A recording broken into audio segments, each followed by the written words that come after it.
गांव में सुरेश नाम का एक लड़का रहता था। सुरेश बहुत गरीब था और जब वह केवल 17 वर्ष का था, उसके माँ बाप की मृत्यु हो गई थी। एक दिन उसके पास सेठ मोहन लाल आता है। तेरे पिता ने तो मुझसे बहुत सारा कर्ज लिया था और वह तो मुझे कर्ज वापस किए भी नहीं ऊपर चला गया।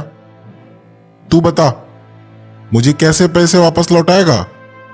सेठ जी, आप तो जानते हैं मेरे पास कुछ भी नहीं है। मैं कैसे आपको आपका धन लौटा पाऊंगा? ले देकर बस मेरे पास एक झोपड़ी है जिसमें मैं रहता हूँ। उस झोपड़ी का मैं क्या करूं? अगर पैसे नहीं है तो तुझे उम्र भर मेरे खेतों में मजदूरी करनी पड़ेगी और तभी ये कर चुकेगा, और मैं इसके तुझे कोई पैसा नहीं दूंगा। सुरेश नादान था, इस वजह से वह मोहनलाल की बात आसानी से मान जाता है। ठीक है सेठ जी, अगर ऐसा करने से कर्ज माफ़ हो जाएगा तो मुझे मंजूर है। फिर क्या था, सुरेश मोहनलाल के खेतों में मजदूरी करने लगता है। दिन भर मजदूरी करने के बाद मोहनलाल सुरेश को सिर्फ रात का खाना ही देता था, और वह भी सिर्फ 2 सूखी रोटियां। ये ले, इसे खाकर सो जा और कल सुबह जल्दी उठकर फिर से काम पे लग जाना। मोहनलाल सुरेश को खूब मारता पीटता भी था, जैसे वह कोई जानवर हो। लेकिन हालातों के आगे सुरेश भी मजबूर था। ऐसे ही कुछ साल बीत जाते हैं और सुरेश 24 वर्ष का हो जाता है। लेकिन एक दिन सुरेश को सुबह सुबह जगने में ज़रा देरी हो जाती है, तो वह जल्दी से मोहनलाल के खेतों की तरफ जाता है। अरे बाप रे, उठने में बड़ी देर हो गई। जल्दी से खेत पहुंचता हूँ वरना सेठ जी बहुत गुस्सा करेंगे। सुरेश खेत पहुंचता है और मोहनलाल वहीं पर उसका इंतजार कर रहा होता है। सुरेश मोहनलाल को देखकर घबरा जाता है। माफ़ कर दीजिए सेठ जी, आज मुझे जगने में बहुत देर हो गई थी। अच्छा, माफ कर दो। अगर एक बार माफ करूंगा ना तो तू बार बार यही गलती दोहराएगा। सजा तो तुम्हें मिलनी ही चाहिए। तू क्या चाहता है? तू घर में आराम करे और मैं खेतों में काम करूं? रुक, अभी बताता हूं तुझे। इतना कहकर सेठ सुरेश को बेरहमी से पीटने लगता है। वैसे तो सुरेश हमेशा सेठ जी की मार खा लेता था, क्योंकि उसे लगता था कि सेठ जी के अलावा उसका इस दुनिया में कोई भी नहीं है। लेकिन आज सुरेश सेठ जी को जवाब देते हुए कहता है, बस करिए सेठ जी, कितना पीटेंगे? रात में आप ही ने तो मुझे खेतों में देर तक काम करवाया, इसलिए तो मुझे घर लौटने में देरी हो गई थी और इसी वजह से मैं सुबह जल्दी नहीं उठ पाया। तो भला इसमें मेरी क्या गलती है? सेठ जी सुरेश की ऐसी बात सुनकर बौखला जाते हैं। अरे तू तो अपने माँ बाप को बचपन में ही खा गया, अब क्या मुझे खाएगा? चल निकल जा मेरे खेत से, मुझे तेरी कोई जरूरत नहीं। ठीक है, मैं जा रहा हूँ। वह खेत छोड़कर सीधा गांव से बाहर की तरफ भागने लगता है। उसे भी नहीं पता था कि वह कहाँ भाग रहा है, मगर सुरेश सिर्फ उस गांव से दूर जाना चाहता था जिसने उसका सब कुछ उससे छीन लिया था। अब कभी वापस नहीं आऊँगा, चाहे जैसे मुझे अपना गुजारा करना पड़े। यह सब सोचते हुए भूखा प्यासा सुरेश एक जंगल के पास पहुंचता है और वहां एक पेड़ के नीचे बैठकर रोने लगता है। लेकिन तभी उसे झाड़ियों के पास से कुछ आवाज सुनाई देती है। जैसे वह झाड़ियों के पास जाता है, वह देखता है कि एक साधु दर्द से कराह रहे हैं। आह आह, क्या हुआ बाबा? क्या परेशानी है आपको? आप ऐसे दर्द में क्यों कराह रहे हैं? अरे, आपके पैर से तो खून भी बह रहा है। अरे बेटा, मेरे पैर में एक कांटा चुभ गया है और खून बह रहा है, जिसकी वजह से मुझे बहुत दर्द हो रहा है। सुरेश साधु के पैर से कांटा निकाल देता है और अपने गमछे से उनके पैर का खून साफ कर देता है और पास से ही एक जड़ी बूटी लाकर उस साधु के पैर पर उसका लेप लगा देता है। बाबा, इस जड़ी से आपका दर्द भी कम हो जाएगा और आपका पैर जल्दी ठीक हो जाएगा। क्या बात है बेटा, तुम्हारे मुख से मुझे पता चल रहा है कि तुम बहुत पीड़ा में हो और तुम मेरी पीड़ा खत्म होने की बात कर रहे हो। हाँ बाबा, परेशान तो हूँ। जीवन में कुछ भी अच्छा नहीं चल रहा। भूख प्यास और थकान से शरीर भी व्याकुल है। साधु उसे कुछ फल खाने को देते हैं। यह लो बेटा, तुम ये फल खा लो। लगता है सुबह से तुमने कुछ नहीं खाया। सुरेश को यह सुनकर बड़ी प्रसन्नता होती है। धन्यवाद बाबा, लेकिन आपको कैसे पता चला कि मैं सुबह से कुछ नहीं खाया था? मैंने तो बस इतना बताया था कि मैं अभी भूखा हूँ। बस यूं समझ लो कि मुझे ऊपर वाले ने बताया है। फिर साधु सुरेश को ध्यान से देखने लगते हैं। तुम्हारे मस्तक की रेखाएं अति उत्तम है।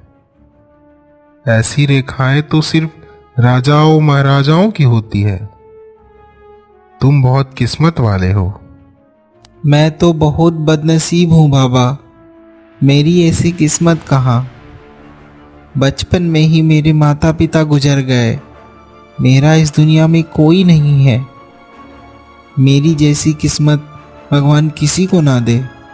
ऐसा नहीं है बेटा, तुम्हारी सारी परेशानी जल्द ही खत्म हो जाएगी। अब तुम यहाँ से पश्चिम की ओर चले जाओ। साधु की बात मानकर सुरेश पश्चिम की ओर जाने लगता है। शाम होते होते जंगल का रास्ता खत्म हो जाता है और सुरेश को एक गांव दिखाई देता है। गांव देखकर सुरेश को बड़ी खुशी होती है। आखिरकार गांव आ ही गया। मुझे कम से कम जंगली जानवरों के बीच जंगल में नहीं सोना पड़ेगा। कितना डरावना जंगल था वह। लेकिन अब मुझे रहने के लिए कोई जगह ढूंढनी पड़ेगी। सुरेश गांव में इधर उधर किसी काम और जगह की तलाश में भटकने लगता है और भटकते भटकते वह एक खेत के पास पहुंचता है जहां कुछ लोग काम कर रहे थे। तभी उसे पन्नालाल नाम का एक आदमी नजर आता है। पन्नालाल सभी लोगों से प्यार से बात कर रहा था। सुरेश उसको देखकर वह उससे कहता है, क्या आप मुझे अपने खेतों में अभी कुछ काम दे सकते हैं? बदले में आप बस मुझे आज रात गुजारने के लिए जगह दे दीजिएगा। अच्छा ठीक है, वैसे भी आज खेत में ज़्यादा काम है। मैंने मेरे निकम्मे बेटे अरुण को कितना बुलाया पर वो मेरी मदद करने आया ही नहीं। अच्छा हुआ तुम आ गए। आओ बेटा आओ। सुरेश बड़े मन से पन्नालाल की मदद करने लगता है और पन्नालाल सुरेश के व्यवहार से बहुत खुश होता है। फिर रात हो जाती है और पन्नालाल सुरेश को लेकर अपने घर जाता है जहां उसका एक बेटा और उसकी पत्नी रहती है। अरे, आप यह किस भिखारी को उठा कर ले आए? तमीज से बात करो अनीता, यह सुरेश है। आज रात यह यहीं रुकेगा। इसने आज मेरी बहुत मदद की है। और अरुण, तुम क्यों नहीं आए खेत पे? आज कितना काम था। अरे पिताजी, मैं थोड़ा व्यस्त था। हाँ हाँ, सब जानता हूँ तू कितना व्यस्त रहा होगा। अरे अपने दोस्तों के साथ घूमने निकल गया होगा। खैर यह सब छोड़ो। अनीता, जल्दी से खाना निकालो, बहुत भूख लगी है। अनीता पन्नालाल और अरुण के लिए थाली भर के बढ़िया बढ़िया खाना देती है और सुरेश के लिए बस 2 सूखी रोटी और थोड़ी सी सब्जी लेकर आती है। अरे अनीता, यह क्या, तुमने सुरेश को ये कैसा खाना ला कर दिया है? सुरेश भी हमारी तरह है और इसे भी हमारे जैसा ही खाना दो और यह हमारे साथ ही बैठकर खाएगा। आओ सुरेश, तुम भी हम सबके साथ बैठकर खाओ। क्या मैं आपके साथ? हाँ हाँ, और क्या, आओ आओ। सुरेश जब यह देखता है कि पन्नालाल उससे इतने प्यार से बात कर रहा है तो उसके आंखों में आंसू आ जाते हैं। क्या हुआ बेटा, ऐसे भावुक क्यों हो रहा है? बहुत अरसे के बाद किसी ने मुझसे ऐसे प्यार से बात की है, इसीलिए मन थोड़ा भावुक हो गया है। चलिए अब सब साथ में भोजन करते हैं। इसके बाद वह सब साथ में बैठकर भोजन करते हैं और अनीता मन ही मन गुस्सा कर रही थी। फिर अगले दिन सुरेश सुबह सुबह जल्दी उठ जाता है और सबके लिए नाश्ता भी बना देता है। आज उसे बड़ा अच्छा लग रहा था। उसे ऐसा महसूस हो रहा था कि मानो यह उसकी जिंदगी की एक नई शुरुआत हो। सेठ जी उठ जाइए, मैंने आप सबके लिए नाश्ता बना दिया है और अरुण सेठ जी को भी उठा दीजिए। क्या खुशबू है चाय की, वाह! अरे तूने तो मेरा दिल ही खुश कर दिया। और यह क्या सेठ सेठ लगा रखा है? एक काम कर, तू मुझे चाचा कहकर बुलाया कर। पन्नालाल की यह बात सुनकर सुरेश को बहुत अच्छा लगता है। वह खुशी से कहता है, ठीक है पन्ना चाचा, आज से मैं आपको चाचा कह के ही बुलाऊंगा। अरे अरुण, अरे अनीता, उठो, जाओ देखो सुरेश ने कितना अच्छा नाश्ता बनाया है। खुशबू से सारा घर मांग उठा है। पन्नालाल के कहने पर अरुण और अनीता उठ जाते हैं। फिर सभी साथ बैठकर नाश्ता करते हैं। फिर ऐसे ही रोज अनीता सुरेश से घर का भी काम करवाती थी और फिर सुरेश पन्नालाल के साथ खेत पर भी काम करता था। ऐसे ही कुछ दिन बीत जाते हैं। सुरेश, आज घर पर बहुत काम है। तू पहले पूरे घर की साफ सफाई कर दे, खाना बना दे, उसके बाद खेत पर जाना। ठीक है, मैं कर दूंगा। फिर सुरेश घर की साफ सफाई करने लगता है और उससे कांच का एक बर्तन टूट जाता है। अरे यह क्या, तुमने मेरा बर्तन तोड़ दिया। काम के ना काज के, दुश्मन अनाज के, पूरा सत्यानाश कर दिया। चाची, आप हमेशा मेरे बारे में ऐसा क्यों बोलती रहती हैं? मैंने तो हमेशा आपको अपनी माँ की तरह माना है, लेकिन आपने कभी मुझे अपना बेटा नहीं समझा। और समझूंगी भी नहीं। तू तो मेरे गले में फंसा हुआ वह कांटा है जिसे ना उगल सकते हैं ना निकल सकते हैं। सुरेश रोने लगता है, लेकिन उसे कुछ समझ नहीं आ रहा था कि वह कहाँ जाए। लेकिन पन्नालाल के व्यवहार के कारण वो वहाँ पर रुक जाता है। फिर एक दिन राजा के कुछ सैनिक गांव आते हैं और एक सैनिक बोलता है, सुनो गांव वालों, राजकुमारी नयनतारा अपने विवाह के लिए उचित वर ढूंढ रही है। जो भी गांव वाला उनकी एक खतरनाक शर्त को पूरी करेगा, महाराज उसका विवाह राजकुमारी नयनतारा से करवा देंगे और राज्य भी उसे ही सौंप दिया जाएगा। आप में से जो भी राजकुमारी नयनतारा की शर्त को पूरा करना चाहता है, वह कल सुबह महल में पहुंच जाए। सैनिक की ऐसी बातें सुनकर गांव वालों में तो अफरा तफरी ही फैल जाती है।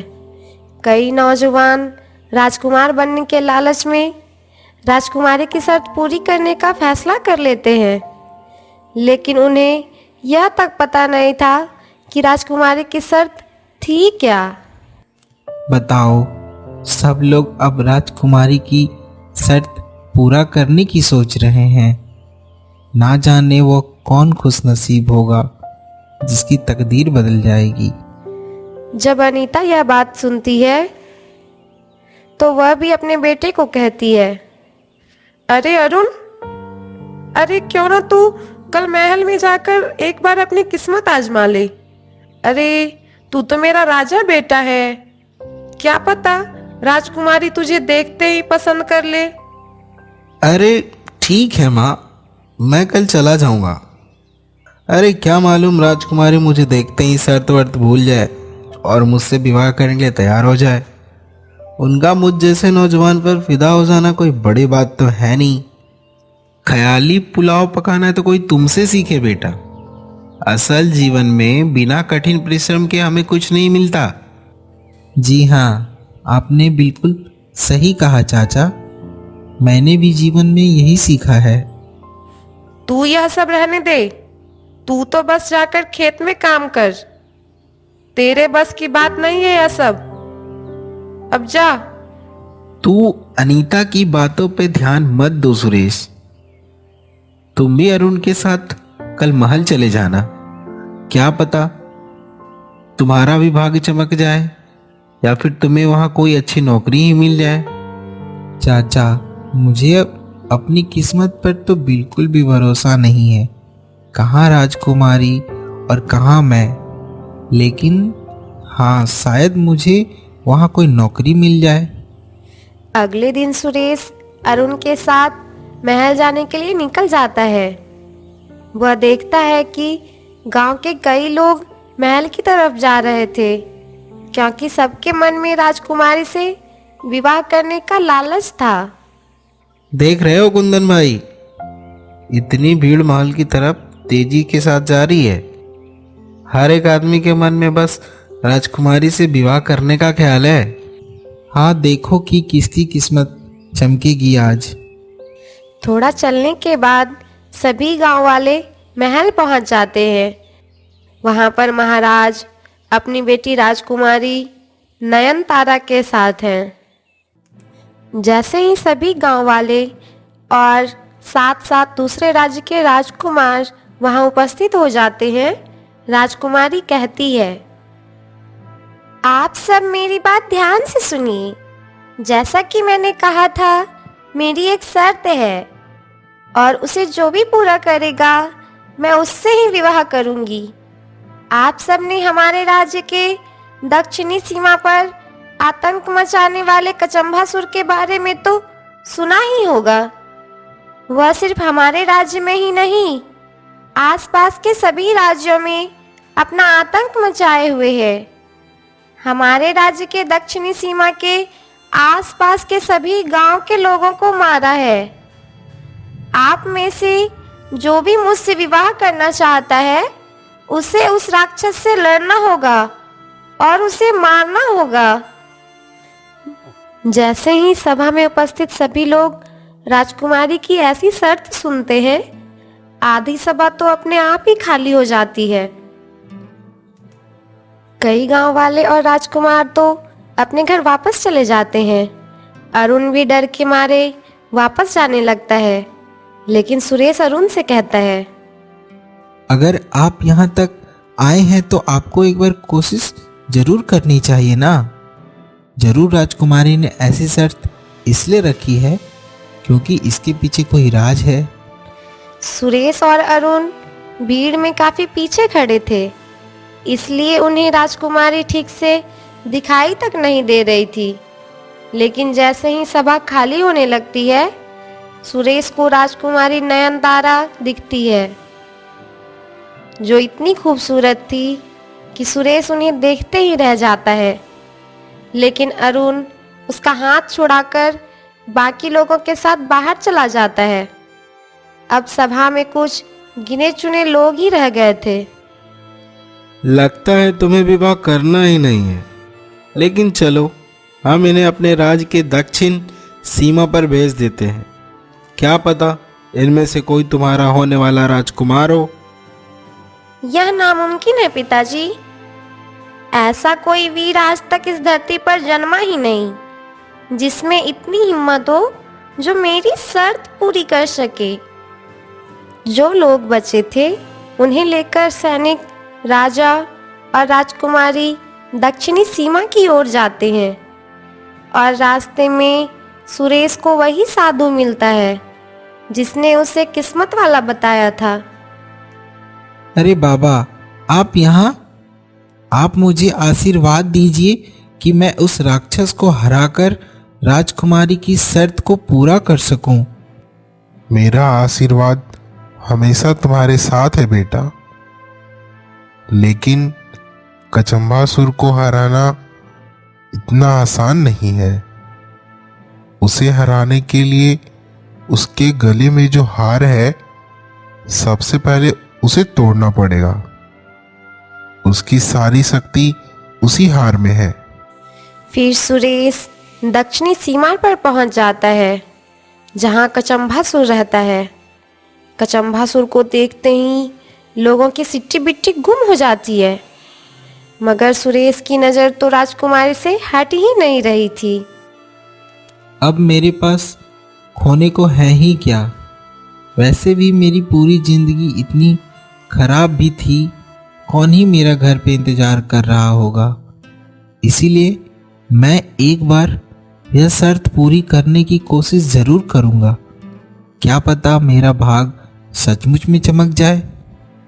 जैसे ही कचम्बासुर जग जाता है, जो कुछ राजकुमार और गांव वाले थे वह भी भाग जाते हैं। अब सिर्फ सुरेश ही अकेला बच गया था। सुरेश को अभी भी वहां खड़ा देखकर राजकुमारी जी चौंक जाती है। अरे, तुम गए नहीं? लगता है तुम्हें अपने जीवन से कोई खास लगाव नहीं है। नहीं राजकुमारी जी, मुझे इस राक्षस से एक बार लड़ना ही है और आपकी शर्त पूरी करनी है। और जहाँ तक रहा मेरे जीवन की बात, तो मेरे जीवन में वाकई में कुछ ऐसा है ही नहीं जिसके लिए मुझे जीने की बहुत चाहत हो। क्या वाकई में? ठीक है, फिर जाओ और उस राक्षस से लड़ लो और आजमा लो अपनी तकदीर को। फिर सुरेश आगे बढ़ता है और कचम्बासुर उसके ऊपर झपट्टा मारता है, लेकिन सुरेश पीछे हट जाता है। सुरेश के मन में चल रहा था कि मैं कैसे इसके हार को तोड़ूं। कचम्बा और फिर एक बार झपट्टा मारता है और सुरेश फिर बच जाता है। और इसी का फायदा उठाकर सुरेश झट से अपना तलवार निकालकर कचम्बासुर के हार पर मारता है और हार टूट जाता है। हार के टूटते ही कचम्बासुर की शक्ति खत्म हो जाती है और सुरेश उसके सर को धड़ से अलग कर देता है और सुरेश जीत जाता है। वह वापस आकर राजकुमारी नयनतारा से एक सवाल करता है। राजकुमारी जी, आपने ऐसी शर्त क्यों रखी कि जो इस राक्षस को हराएगा वही आपसे विवाह कर पाएगा? क्योंकि राक्षस ने पूरे दक्षिणी सीमा में अपना हाहाकार मचा रखा था और इससे मेरे पिताजी चिंतित थे। और उसी वक्त मेरे पिताजी मुझे विवाह करने की जिद कर रहे थे, तो मैंने सोचा कि क्यों ना ऐसी शर्त रखूं जिससे पिताजी भी शांत हो जाए और मुझे विवाह भी ना करना पड़े। मुझे लगा था कि कोई भी मेरी शर्त पूरी नहीं कर पाएगा, मगर आपने तो यह कमाल कर दिखाया। सही कहा राजकुमारी। अब उसका विवाह हम धूमधाम से आपसे कराएंगे। आप ही हमारे राज्य के नए महाराज हैं। यह सुनकर सुरेश बहुत खुश हो जाता है, लेकिन फिर वह कुछ सोच विचार करके राजकुमारी से कहता है। लेकिन राजकुमारी, आप इस शर्त से बंधित नहीं हैं। अगर आपको मुझ जैसे गरीब से विवाह नहीं करना है तो मैं आपके साथ जबरदस्ती नहीं करूँगा। यह बात सुनकर राजकुमारी मुस्कुराते हुए कहती है, ऐसा बिल्कुल नहीं है। मुझे अपने पति में जो खूबियां चाहिए थी वह सब आप में है, इसलिए मैं खुद आपसे विवाह करना चाहती हूँ। फिर क्या था, राजकुमारी नयनतारा का विवाह धूमधाम से सुरेश के साथ हो जाता है। उसे साधु की बात याद आती है और उसे सचमुच लगने लगता है कि वह बहुत किस्मत वाला है। यह कहानी हमें सिखाती है कि हमें हर परिस्थिति में हिम्मत और धैर्य से काम लेनी चाहिए, क्योंकि किस्मत कब किसका बदल जाए पता नहीं चलता।